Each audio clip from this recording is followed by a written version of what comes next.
that's one rusty bridge. Stay tuned and all will be revealed.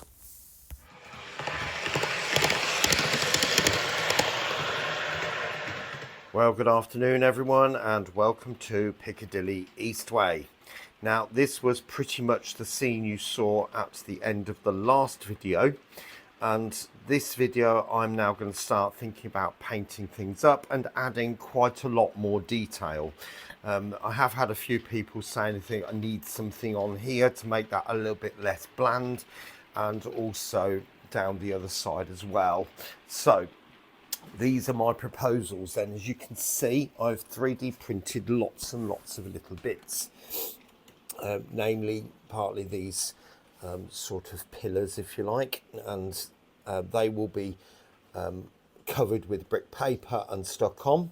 There's also this detailing here, which is very similar to Fledborough Viaduct, which I now realise is nearer in Nottingham than anywhere else, but that's fine. So again, these will be covered in brick paper. This is like a detail which will stretch from one end to the other, and again, if I can cover that with a brick paper, then that will happen. This here, excuse me, that is going to be the stones or the bricks going across the top of the, it's like a more like a coping stone, if you like. I'm not sure quite what you call it.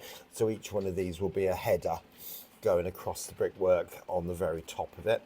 And these pieces, as you can see, they've got little knobbles on them.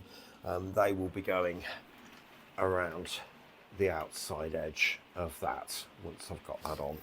And there's one more little bit, and that's these. The bridge that I've got is a little bit on the low side, in the sense that these sidewalls need to go up because I've got a fence or railings that are going to run along here, and a person is 25mm tall, so you know I need just to raise it up just a tiny little bit more, just so that it's, well, for safety really. I don't want the plastic people coming to their end. But anyway, that's partly the reason that, and they will sit underneath there between that bottom bit and the top bit, so in between there. Okay then, welcome back. So you can see now I've glued up all these parts, got that riveting effect on there. Also this extra height part on the back, and I also put a piece of plastic card on there, purely because I wasn't really happy with all the ridging from the 3D print. And as you can see, that one's also done. This one's obviously from the far side. So my next stage now is to paint these up, or prime them up, and then paint them into another different colour grey, slightly different colour. And then for the first time I'm going to use some chipping medium. So I'll show you how that goes, and then obviously the rusting effects as well. I'll catch you shortly. Okay, there we go. Now that is with the chipping done. Now I am going to show you on the other side. I wanted to do this before because, like I said, I've not done it before, but I'm quite pleased with that, to be honest. So I'll just show you the other side. It is very worn and dilapidated. You can see there's two colours.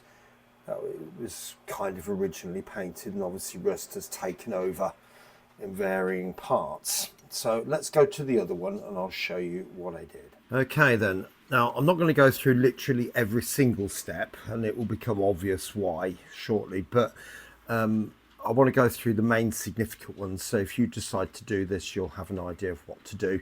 So first of all, obviously you'll need a brush. Now I've chosen quite a big brush for this. Obviously what you choose is up to you, and I've got a smaller, I think that's number 6, just there. I've got a wire brush, but a toothbrush will do the job adequately. The wire brush is a bit more aggressive. I've got a scalpel, but you can use a toothpick, a wooden toothpick, that'll do the job as well. And obviously the chipping medium there. This one just happens to be from Vallejo. It's water-based. Now, as I hadn't done this process before, I thought it was a good idea to watch a few videos, and there are loads, literally loads out there. but obviously if you want to watch one that is more railway modelling style, Tim from the Scrapline, he did quite a few videos a few years ago. He's not producing quite so much these days. Hopefully he will get going again soon, because he is an absolutely amazing guy, very, very talented, as I'm sure you know, or if you go to his channel you will soon find out. That's the Scrapline. Anyway, so my first job then is I primed this with a primer, obviously, spray primer, and then I want to put two colours onto this. So I've got this sort of beigey colour first, and then there will be a grey, and then I'm going to put the ruster over the top of that. So I will need to put on 2 layers of the chipping medium. Now, pretty much every video, including Tim's, did suggest spraying it on with an airbrush, but you can use this with just a regular brush. So I'm just going to put a little piece, or a small amount, on that piece of plastic. Now the thing is, you don't want it too thick. I did watch a video which compared putting it on sort of thinly, and then another one where it sort of pulled up and sort of capillary took over, and it sort of globuled into varying shapes. If you do that, then you'll find large clumps of paint will fall off, whereas if you put it on sparingly, then you'll find you can scratch off what you want. So I'm just going to put in an amount, and oops, that's dirty. Let's get that clean. And I'm literally just going to put it on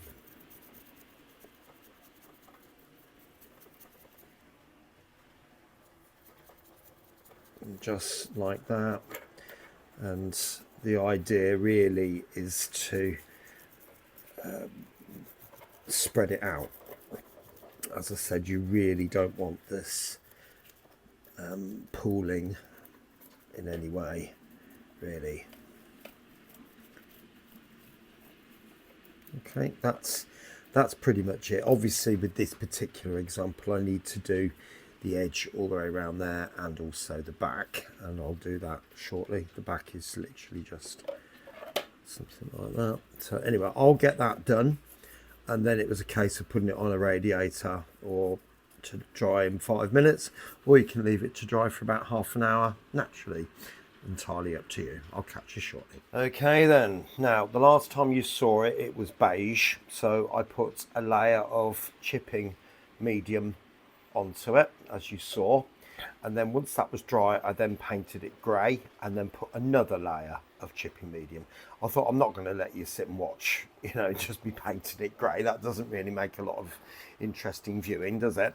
But anyway, now I'm going to put on a rust layer. So I'm going to use some of that, and some of that, and some of that, which is a dark grey. So just to open up all of them first, we'll actually give them a little shake. Right, so there we are. There's all the colours that I need. Now, first of all, I'm going to concentrate on the actual rust colour and the orange. So first, I'm just going to paint the basic shape. I'm only going to do a little bit on cam. I'm not going to do a lot for obvious reasons, I think. But just to get, if I do a few, just 2 or 3 panels, then you can get the idea of what I'm on about. And obviously the end of that needs to be done, and a little bit kind of over there, that type of thing. So I do want a good coverage.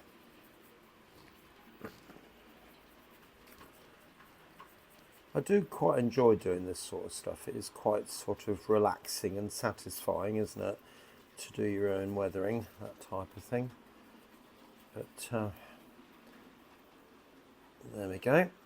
So as you can see, it's only a little bit done. It's not a massive amount. But then I'm going to use some orange and dab it in the middle, and I am dabbing it on. Doesn't need to be anywhere anything like careful. You can put on as much or as little as you like. Now on cam that looks quite horrific, but going in again with the brown and the rust colour, and just sort of dab it over and just sort of leave these bits in there like so. I mean, obviously when we come to scratch off for the chippy medium, a lot of this is going to disappear, so I really wouldn't worry too much. But it gives another sort of effect, another dimension if you like. But that stage is all about dabbing on with two colours, and then the tiniest little bit, in fact I'm going to dab out on there. I'm just going around the edges with that, just to darken up the edges a little bit like that. I'll just do a bit more, dab it out so it's a tiny bit darker, and so on. So it's dark around the outside and lighter in the middle, and just the more you dab, the more you mix the colours together. But I'm not hugely worried if they don't all blend, and I might just want to go back in there with a little bit more orange, dab some of that out because there's quite a lot, and just again just put a bit more on, and so on. Okay, and it's just a case of working my way around like that, obviously all sides and all the way around the edge too. So I'll come back to you shortly. Right, welcome back. So this is now all dry, and as you can see, painted both sides. Now to activate the chippy medium, all you do is wet it. So just give it a bit of a soak. I'm not going to do all this, I'll just do a couple more panels and then we'll let it dry, or we'll let it sort of work its magic, so to speak, shall we? There we go. I'll come back to you in say 5 minutes. Well, this has turned out to be another one of those famous clips where there's absolutely no sound whatsoever. So you can see now I've taken the girder bridge and completely painted it with the rust effect on both sides, and I've gone in with a wire brush. Now to activate the chipping medium, you must first wet it and then leave it maybe 5, maximum 10 minutes. Then go in with your tool, if you like, of choice, which case in this particular case it is the wire brush, and the idea would be to sort of pierce through the top surface of paint, if you like, to start revealing the colours underneath. You can also go in with a sharp tool, something like a cocktail stick, or I tend to use the scalpel for things like that, but anything like that. Now, you'll see I'm dabbing off with a cloth at the moment, and the reason for that is because the surface is wet, the paint somehow is rejuvenating and creating this smearing effect. But so you end up having to keep removing that sort of dampness, and then you get the full effect of what the chipping medium is actually doing underneath. So we'll just watch for a few more seconds and you'll see the effect that we're trying to go for here. So just continuing to dab.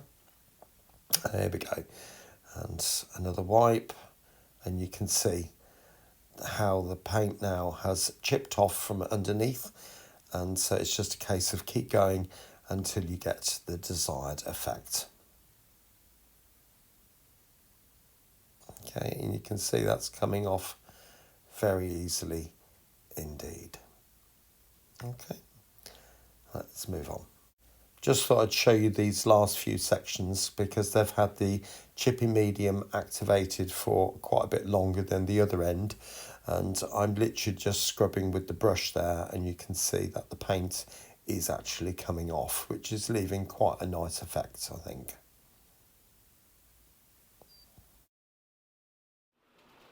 And there it is, just as you see the hush hush coming through there. You can see the other side of that bridge too.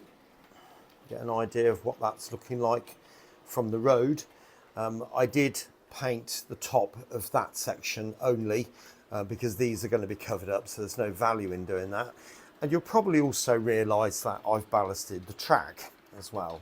but you can get the idea of what that scene is going to look like now, can't you? So it might not be for everybody's cup of tea, but I do want this area to look quite run down, quite industrial, Victorian type industrial, that is. And I think that will be a nice addition to this area. So I think I'm going to leave the video there, and I hope you've enjoyed it. I will catch up and get these parts stuck onto that, and I'll just show you in the next video. I'm not going to demonstrate how that's done. But anyway, you take care of yourself, and I'll see you again very, very soon here on Piccadilly Eastway. Take care, and bye-bye for now.